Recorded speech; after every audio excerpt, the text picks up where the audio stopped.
You've tried blog posts, ads, maybe even a new website, but your marketing just feels stuck. This video is not another list of tactics. It's a step-by-step system for building real momentum. We'll help you find the weak spot in your marketing system and identify exactly what you need to fix. Here's how you're going to use this scorecard. You're going to score yourself in 5 key areas, each one representing a phase in a sustainable marketing system. The goal is not to get the highest score. The goal is to get a 5 in each phase in order. For example, if your phase 1 score is a 4, don't move on to try to fix things in phase 2 until you have a 5 in phase 1. This will make more sense in just a moment as we walk through the process, but I just want to reiterate, you want to have a score of 5 in each phase before you move on to working on the next phase.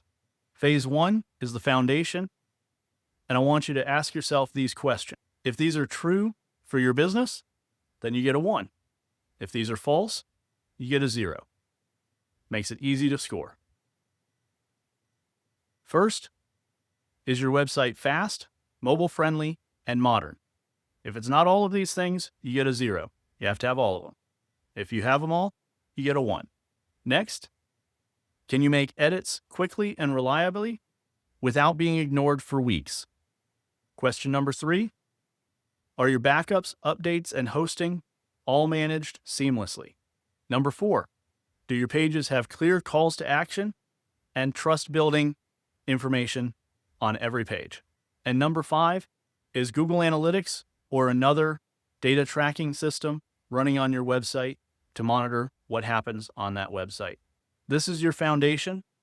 If it's cracked, no ads or funnels are going to be able to solve this. You need to have these things addressed first.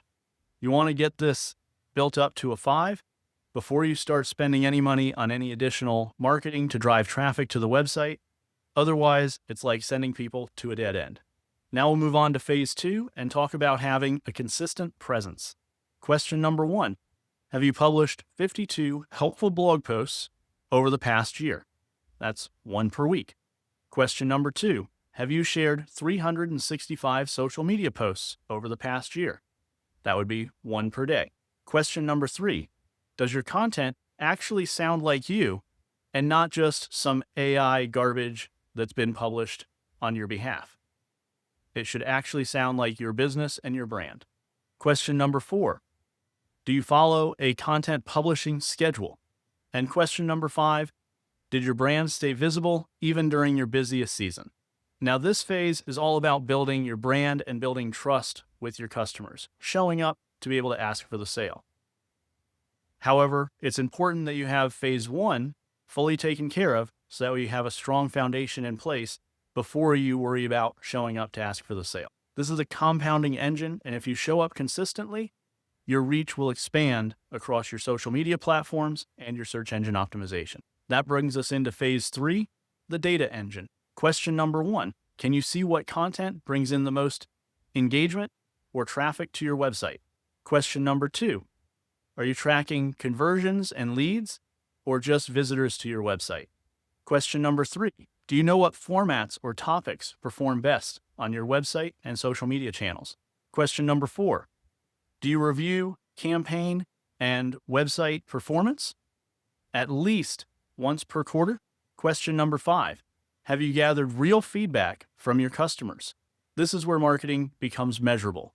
You need to understand what's working so that way you can improve and develop more content like that. Once you're visible, you need to understand what's working or you're just guessing. This brings us into phase 4, the learning loop. Question 1, did you adjust your strategy based on actual data? Question 2, is your content strategy informed by past wins and audience feedback?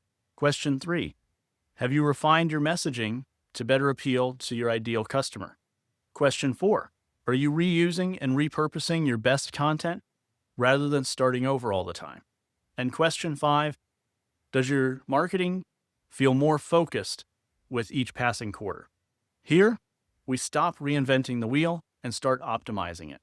Without a learning loop, you're stuck in constantly doing the work and never optimizing what it is that you're doing based on the data being collected.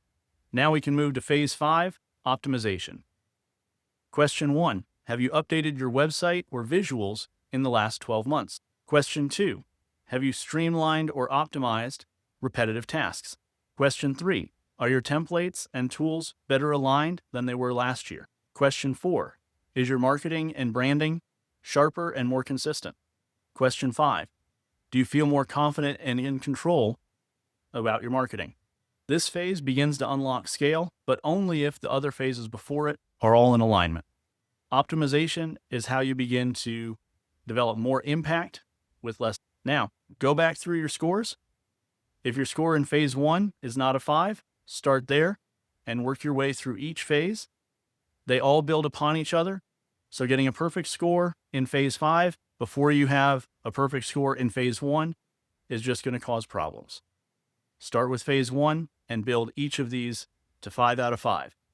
That's how you're going to work through improving your marketing.